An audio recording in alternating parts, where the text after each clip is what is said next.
Good evening, folks. Dr. Freedom here with Times from Dr. News. News from in and around the universe that may or may not affect you on some deep, weird level that could only mean some companions going to die. No, then again, we don't have that confirmed. So, once again, remember, my last video, I warned you repeatedly, that's all rumors, okay? Keep that under your head. It's rumor. So, until we get confirmation, like I said, don't believe unless you hear from the Beeb. And some of that may have panned out in a minute. But the first thing I want to talk to you about, this is some of the crap that's being passed around. Let me see if I can bring it up here. Dummy, dummy, dummy, me. Dubba, dubba, dubba, dee. Dubba. See, look, you see all these incredible effects going on here. All right, let's go for it. Okay, let's zoom this up. Now, this is one I've heard repeatedly, and like I said, I'm very sorry for the size and color of that damn script. It's ripping my eyes out just looking at that color of green, but all right, the Doctor regenerates at the very start of the episode. Oh, sorry, there's going to be a spoiler thing at the top of the thing, so watch out. They're saying the Doctor regenerates at the very start of the episode as the pre-titles teaser, and we don't know why or who he changes into. The regeneration is teased again in episode 12, next time trailer. And the regeneration is being used to bookend the story. Now, I've heard this in multiple places, and that this might possibly be the scene that was left out of the screeners that was sent out. The ship scene in the trailer is a Mondasian colony ship. All right, the top knots and the Mondasian Cybermen are the only Cybermen to appear in the episode, and at least this one. Mondasian Cybermen only show up at the end. This story is the genesis of the Cybermen. The Master creates the Cybermen at the very beginning of their timeline for his own selfish needs, and even straight up says, I prefer Genesis to the Cybermen. Sorry to everyone who loves spare parts. Here's where I have problems with this load of shit. Why would the BBC turn around and completely do the butt ugly dance to the guys at Big Finish, especially such a good story as Spare Parts? This is one of the things I have a problem with, because a lot of this stuff could have been compiled from other sources, is what I mean. Bill only gets converted into a Cyberman, but not only the Cyberman, but the first ever Cyberman. And that's another thing I have a problem with. It's not the fact Bill could be converted, but the fact that this would totally screw with the fact that it was already established, I don't know how many times, that the Cybermen were created on Mondas. Hence, Mondasian Cybermen. So that's another thing I have a problem with. All right, so John Sim first appears as Razor with a thick accent, and then a Master reveals himself as the Master towards the end. Earlier in the story, Bill gets separated from the Doctor and has to wait 6 years because time is moving differently on both ends of the ship. Her heart has been replaced with cyber technology. Like I said, they're claiming that the first Cyberman is Bill. The first ever. Missy is one of the Master's future incarnations, but very far into the future. What? After how many times Steven Moffat has said, she came from Sim? Okay, the Master says something along the lines of, you were here before once a very, very long time ago. We don't know what he's referring to, that or who to, but the thing is this, he better not be saying that, like I said, I don't know. It's just like I said, keep in mind, this is all off the wire. It's more than likely made up. All right, at least some of it is. It seems like they took stuff we know from the net, mixed it in with a hunk of bull, and said, "Okay, oh looky, now you're looking for Nat shit out of Pepper." It's basically what it is. All right, Master reveals himself to Missy when he says, "I'm worried about my future because Missy's turning good." The Cybermen and Lee have their proper 60 voice. We already knew that.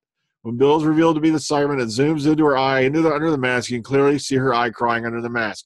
That was done with Tracy Ann Oberman all the way back as Yvonne Hartman in frickin' Doomsday, where you had the Cyberman crying because it was her in the suit. While the tears were coming out the little eyeball things. But, all right, emotional inhibitor no longer removes emotion, but instead teaches the Cyberman to ignore them. And the Master says, give us a kiss to Missy. So, like I said, my problem is, like I said, I'm not going to share this because it seems to me like they took a bunch of different stuff we already knew, mixed it in with a load of hogwash, and threw it out there on the net. And that's what happens a lot. But I felt I should show you this just in case, because I've heard that the part about the regeneration thing is possibly true. But like I said, file it all under rumor, but I felt I should share it with you. You make your own decisions. All right, so this is not linked. This is an image I saved off another page. So unfortunately, I'm not going to be able to provide you a link to it. But I felt I had to share it with you, you know, just in case. All right, well, let's kill that. All right, so let's get back to business. All right, here we go. Let's get into the stuff we know is legit, stuff that we know isn't bullshit. Sorry, I had to say that, but here we go. Off the bat, good news, folks. You were figuring out I'd be a fool to turn down Doctor Who, says Tom Rosenthal. But the thing is, I'd be a fool to say I wasn't interested in playing the Doctor, but I honestly haven't heard anything at all. So all the guys who are out there spouting it's Tom Rosenthal, he has come out. He's not been vague. He's not been indirect. He says, no, I have not heard a damn thing about it. So that kind of falls into, you know, as a matter of fact, he says, I can't even say I've ever watched it actually. That doesn't negate him because remember, Matt Smith came into the role without ever watched the show before. He'd heard of it, of course. Hell, who in Britain hasn't heard of Doctor Who in some way, shape, or form? It's such a British institution. But at the same time, he'd never actually watched it. And like I said, but the thing is, like you said, he has not heard anything about it. So all of the folk, you know, like I said, I was sure because of the one source I was hearing from was usually close to dead on. But at the same time, we'll just add it to the list of names that are going to go by the wayside, along with like Luke Treadway, Tilda Swinton, blah, blah, blah, blah. All right, moving on. Matter of fact, he put this up on his Twitter page. For those asking to find the next Doctor Who, unfortunately, I have to keep it under wraps for my friends' Betfair accounts. And I'm beginning to wonder if it's true that they aren't sending people over to Betfair to bet on random names just to throw it off. Because I've been noticing that lately a lot, where different names are suddenly shooting up now. So I think we've been sabotaged. Okay, Gaddis and Moffat off to do Dracula. That's right. They're going to be doing a new Dracula series. I guess, I don't know how to, according to Variety, oh my God, according to Variety, they're going to move on over, blah, blah, blah. Okay, scripts have not been written according to these reports, so, okay, let the internet speculation run riot on whether this will be a modern-day interpretation of the tale of Alice Sherlock or whatever. So, you know, keep an eye on it. You know, keep your eyes out for it. If more news, all we know is they're going to go ahead and work on this project, okay? There's not really much to go on other than that because they're both wrapping up different things at this time. Moving on. Moffat reveals when Missy will make her final appearance, or Michelle Gomez, I mean. And Gomez confirmed last month she'd be exiting the series alongside Peter Capaldi and, you know, meet Steven Moffat. And, of course, but unlike those two, Gomez will not return for one last stint in this year's Christmas special. She'll be making her final appearance in July 1st series finale, The Doctor Falls. So, but I'm going to leave this for you. There's still a lot of good stuff in here to read if you want. There's even a clip to the next time trailer and whatnot if you want to watch it. But sadly, that's what they're reporting is your last appearance will be episode 12. And like I said, from what we heard way back, it's a good shot that Bill's last appearance will be episode 12 as well. Kind of makes you wonder if you paired those two up, Missy and Bill. Oh, God, imagine the damage. All right. This right here, I don't have a whole lot of time tonight, so I'm going to leave this one for you. But this is a series of things that are not necessarily too spoilery. There's a lot of stuff in here, but like I said, it doesn't really go into direct saying such and such will die 5 minutes into the episode. No, nothing like that. So if you want to take a look at this, here's some hints and teasers put out by MYM Buzz. I keep forgetting the name of it. Also, here's a few, but some of these are repeated from MYM Buzz. So here's these over on Satellite 5. If you want to go take a look at these, we must evolve this ride. We are heard that pain. All right, we can count at least five heart-stopping moments, not even counting the cliffhanger. So, matter of fact, one of Maurice Gold's greatest pieces of music is heard again this week. Missy gets almost equal amount of screen time as the Doctor. Bill, I'd like to get something off her chest. Okay, that's kind of scary because you saw what I pointed out in the last episode, or last, broadcast. All right, new comics out this week. I was going to put this up last night, and I forgot. Matter of fact, they're out today. 10th Doctor, Year 3, Number 6. 12th Doctor, Year 3, Number 4. And if you want to take a look at previews of these, go to this site, click on that. Looky here. That's so cool. There's some covers. And if you want, look there. Hang on, there's one more. And then there's another cover. And if you want, they have the first few pages of that particular comic. If you want to take a quick, preview. and see if it's in your thing. Like, check out some of the Capaldi covers down here. Ooh, ain't that cool? Ain't that cool? Or wow, I like that. That's really cool. All right, moving on. So if you want to check those out, boom, here they are. Remember, all links below in the description box as usual. Empress of Mars final rating came in with 5.02 million viewers, which was a 25.9% share of the TV audience. Came in 23rd most watched program of the week, 11th highest on the BBC. Of course, Doctor Who was the highest rated program on that Saturday. Keep this in mind, everyone who's looking at this number. Look at this number. This is the one that's important. Highest rated program on Saturday on the Consolidated, which means it was the most watched program on the BBC that day. It was the highest rated program on Saturday. Wham, bam, thank you, ma'am. All right, so keep your eyes on that. That's important. That's what to watch out for.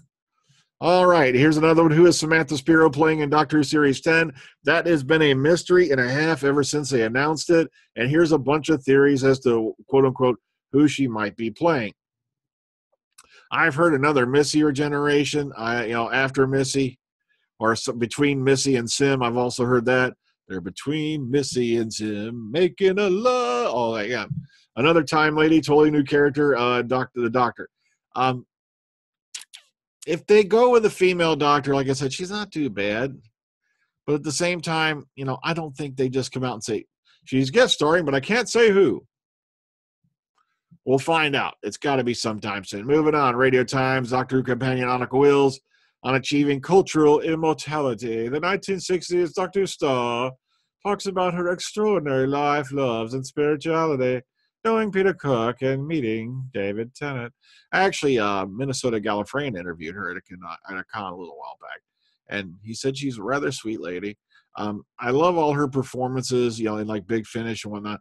Like I said, I've got to go back and rewatch my first and second Doctor again, because it's been a long time since I really watched Hartnell on the screen and Troughton, except for the basics, like Tomb of the Cybermen and whatnot. So, well, then again, there's a lot of those missing too, but still, I feel a little guilty that I haven't been watching enough. Okay, just for shits and giggles, check this out. Phil Collins, Sting, and 8 other actors who were nearly the Master. So back in 1996, when the producers of the Doctor Who TV movie were casting, numerous names were considered for the part of the Time Lord's frenemy, the Master, and paperwork has recently come to light with a whole raft of interesting and, dare we say, odd suggestions for the role. So by January 4th, 1996, the Master had still not been cast, and this was just a matter of weeks before filming was due to begin in Canada. So it's kind of like a nice little run through of who could have been the Master. Also, keep in mind, they wanted Peter Capaldi to audition for the Doctor back in 96. But he turned it down. He said he felt he was not ready for the role at that time. Okay. All right, the Essential Doctor Who Adventures in Space. Panini, the publishers of the esteemed Doctor Who magazine, have released their latest Essential Doctor Who publication, the Essential Doctor Who Adventures in Space. This latest publication is jam-packed with interviews, photos, and whatnot for you regarding your favorite stars of the show Doctor Who.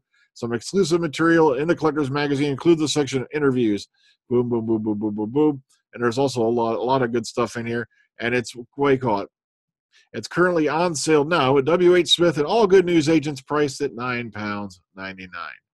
So checked out that cover. Wow. All right, moving on. Doctor Who Daily Roundup, and this is Anglophenia. And they have a whole bunch of different stuff in here if you want to check it out. The original introduction of Eaters of Light, Moffat's introduction, a closer look, the Horse Box Hotel video, which is hilarious, some nice tweets and whatnot. And I love that fan art right there. Like, come on, look at that. Ain't that sweet? Really, and all kinds of stuff on this page. So if you want to go check it out, boom, boom, boom, here it is for you over on Anglophenia on BBC America. All right. And lastly, Dr. 10th, the Christmas surprise. Christmas surprise. All right, the cover image for a seasonal edition of the Hargreaves Doctor series, Dr. 10th, Christmas Surprise, has been released. The new book features Adam Hargreaves' take on David Tennant's 10th Doctor, seen here for the first time in his iconic Mr. Men style. All right, so blah, blah, blah. Okay, Christmas Surprise will be published on the 17th of October of this year and is now available to pre-order from Amazon. Oops, sorry about that. See, we've already seen that bit right there. I saw it in other things. That's why I didn't use it. See, all right, moving on. Okay, so once again, keep in mind, it seems that Mr. Rosenthal has come out to the media and said, no, I have not been contacted about Doctor Who. So now there's other people who've been on that list who have not said that, except for, like I said, you had one lady claiming that Chris Marshall told her one night in a nightclub that he's not involved with Doctor Who. But in every other interview and all that, he's kind of ducked the question, which means I was kind of hoping he did land the role. He'd be a nice medium between, old and, what you call between Capaldi and, the old other era, being 43 years old. And he looks a lot younger, than he actually, is. And I've seen him in Death in Paradise, and I think he's an incredible actor, and I really love it if he did land the role. Like I said, only time will tell. Rumors are a dime a dozen right now. Opinions are like buttholes. Everyone's got one, and like I said, we'll find out later on down the line. What I love more than anything is there are a bunch of people out there claiming they already know who the Doctor is, and meanwhile, I'm like, yeah, the BBC are going to hand out a major secret like that they've kept secret this long, and just pass it out to everybody. Yeah, right. Oh, well, that's it. I'm done. Before I really start ranting. Oh, that's right. Death Moon 11 on the way. I have all the voices stuff turned in. I've had them turn in for like a week, but they've got me working my damned ass off, and I can't get out of work to even start beginning to work on it. So hopefully I'm aiming for the end of next week because I want to get it out before I go on summer vacation. But if not, it'll definitely be out the first week of July at the latest. Like I said, I know some folks I've been waiting on it because I wanted to get it done sooner than that because I want to sit down and write the conclusion chapter because I've already got it laid out as I want it, but I just got to write out the individual parts of it. All right, that's it. This video is going long enough. It's called Culture City. Good night. Take care. Have a good one. Cheerio.